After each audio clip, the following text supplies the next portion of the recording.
Hi everyone. In this video, we'll be discussing the sci-fi thriller Snowpiercer. The story is set in the near future, where a failed scientific experiment has turned Earth into a frozen post-apocalyptic wasteland. The remaining survivors live aboard a constantly moving train that circles the globe. Inside the train, society is starkly divided. The wealthy enjoy every luxury, while the poor struggle daily for food and survival. This deep inequality pushes the lower class towards the idea of a violent revolution. The film begins 17 years after the ecological disaster, as soldiers enter one of the impoverished train cars to conduct a head count. The residents appear weak and disheveled, clearly living in poor conditions. The soldiers order everyone to sit, and though most comply, a man named Curtis resists before eventually joining his friend Edgar. Curtis reveals that he has been counting the number of soldiers. One of the soldiers asks if there are any violinists among them, prompting an elderly couple to step forward. The man explains that he and his wife were once symphony musicians. The soldier inspects their hands and decides to take only the man, forcibly separating the couple despite their protests. The military hands out protein blocks to the passengers as a replacement for regular meals. Curtis finds a note hidden inside one of the blocks, signaling a message from an unknown informant. A woman named Tanya points out that the note was in her son Tim's block, and Curtis convinces the boy to trade it for a soccer ball. The note reveals the name of a security expert imprisoned further up the train. Curtis discusses a plan for revolt with the elderly leader of the poor, Gilliam. They plan to free the security expert and storm the front of the train to take control of the engine, aiming to overthrow the wealthy tycoon Wilford and dismantle the harsh class system. Later, soldiers enter the car again to take the children for medical checks. A woman measures the children's height and selects Tim and another boy, despite the parents' desperate attempts to hide them.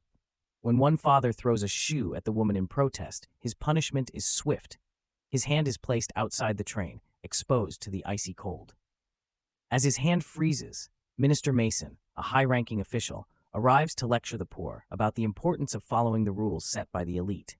When the man's frozen hand is pulled back inside, it is shattered with a hammer, leaving him screaming in agony.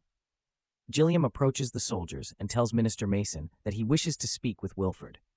Being an old acquaintance of Wilford, he is treated with respect. Noticing something, Curtis points out to Gilliam that the soldiers' guns are actually empty. He believes that the soldiers exhausted their ammunition during the last uprising. During the evening meal, the passengers protest against the bland protein blocks. To silence them, the soldiers threaten to kill an elderly man, but this is the final straw for Curtis. He decides to incite a rebellion. Running up to one of the soldiers, he grabs a rifle, points it at himself, and pulls the trigger, only to find it empty. This realization sparks the lower-class passengers to rise up in revolt. Armed with a battering ram, the rebels push into the next carriage, eagerly taking down the guards in their path. They manage to seize keys from one of the guards, which unlock the prison cells where Namgung Minsu, the security expert mentioned earlier, is held. Namgung had designed all of the locks and security systems on the train. The revolutionaries try to persuade Namgung to help them reach the front of the train and take control. However, he has his own terms. He demands 2 doses of the drug Crenol for each door he unlocks, both for himself and his daughter, Yona. Yona has a unique ability. She can foresee what awaits them behind each door. With Namgung's assistance, the rebels move into the next carriage, which is eerily empty. For the first time in years, they approach the train windows and catch a glimpse of sunlight, watching in awe as the train races past a frozen, desolate city. In the following carriage, the group encounters Paul, an old acquaintance who now makes the protein bars for the lower-class passengers. Curtis, curious about the origin of their food, makes a horrifying discovery. Those tasteless briquettes are made of ground-up insects.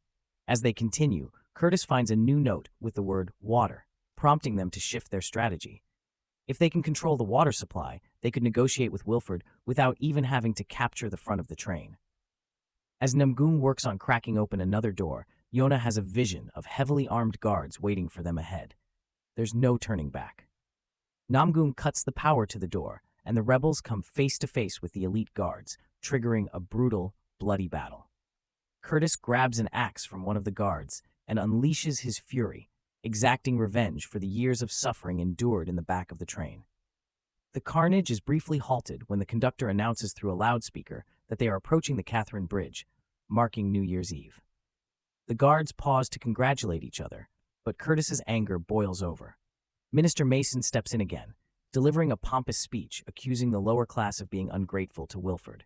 Unable to hold back, Curtis hurls an axe at her, but it misses. The guards, now equipped with night vision goggles, have the upper hand as the train enters a long tunnel following the bridge. Namgung warns the rebels, calling them fools for not realizing what's ahead. The battle intensifies in the darkness, and the rebels begin to take heavy losses. On the verge of defeat, Curtis remembers a boy with matches. He shouts for light, and his voice echoes through the train. The boy quickly lights a makeshift torch, and soon the rebels regain their fighting spirit, using the flames to turn the tide of the battle. During the chaos, Curtis manages to wound Mason, stabbing her in the leg. He now has the perfect opportunity to take her hostage and gain control over the guards. But at that moment, he notices his friend Edgar being held by a thug. Curtis is forced to make a devastating choice: save his friend or continue the fight for freedom. In the end, Curtis chooses to capture Mason, while Edgar is tragically killed by the guard. Mason, in a panic, orders the guards to lay down their weapons. With control of the water car, the rebels are able to wash off the blood from their battles. As they interrogate Mason, she provides no valuable information, but reveals that Curtis has been under surveillance for some time. She knows he won't doom his people by cutting off the water supply to the entire train. Mason tries to strike a deal, offering to guide them through the train's security in exchange for her life. Later that night, Gilliam urges Curtis to stop the rebellion to prevent further bloodshed, but Curtis remains resolute.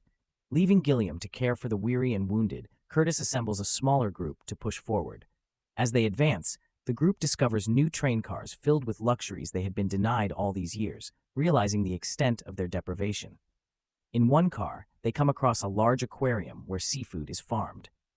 Mason suggests they try the sushi, which is only prepared twice a year to preserve the aquarium's delicate ecosystem. After the meal, Mason leads them to a classroom filled with privileged children, all offspring of the upper class. There, the children are taught propaganda about Wilford and the train's unending journey through the frozen wasteland. The teacher sings praises of Wilford and shows a video about the Icy Seven, the first rebels who leapt off the train, supposedly to their deaths. The teacher repeats the mantra that anyone who steps outside the train will die, reinforcing the fear of the outside world.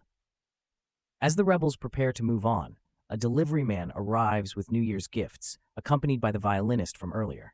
He hands out hard-boiled eggs to everyone, ignoring the presence of the lower-class passengers. Curtis finds an egg with a note inside that says blood. At that moment, the delivery man pulls out a gun hidden among the eggs and opens fire on the rebels. The teacher also retrieves a machine gun from the gift basket and begins shooting, but she is swiftly killed by a precise stab to the throat. Suddenly, a live broadcast appears on a screen, showing one of the guards executing Gilliam in cold blood. Devastated by his mentor's death, Curtis shoots Mason in the head as she sobs. The surviving rebels move forward into the elite train cars, encountering stunned rich passengers along the way. Soon, they engage in another violent battle with the guards and emerge victorious, but their triumph is short-lived as another member of their group is killed, and Tanya is fatally wounded. Before dying, she begs them to find her son, Tim. Only Namgung, Yona, and Curtis remain. They continue their journey in silence, passing through a car where the upper-class passengers are obliviously partying in a drunken, drug-induced haze, indifferent to the suffering at the back of the train. Namgung and Yona take the opportunity to steal drugs and warm clothing from them. Finally, the rebels reach the door to the engine room, where Wilford himself resides. Curtis asks Namgung to unlock the door, but Namgung has a different plan. As they prepare, Curtis confesses to Namgung about his early days in the tail car. Before the protein blocks were introduced, the desperate survivors had to resort to cannibalism to stay alive. That's when Curtis realized that the most desirable meat was that of babies, and he despises himself for having that knowledge. It's the very reason he's so determined to confront Wilford, to make him pay for everything the lower class has suffered. Namgung then reveals that he has been stockpiling chronol to create explosives and blow open the door to the outside world.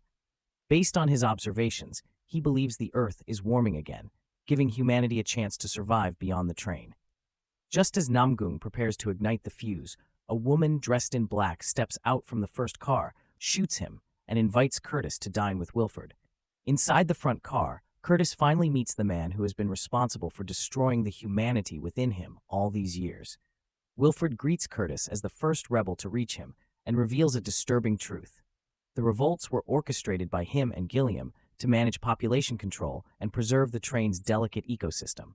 The revolt was intended to stop at the Catherine Bridge, but Curtis's rebellion went beyond the plan, costing Gilliam his life. Meanwhile, outside the room, Namgung regains consciousness and single-handedly fights off a group of elite guards as Yona works to unlock the door. Wilford shows Curtis the train's perpetual motion engine and hands him a note that reads, "Train."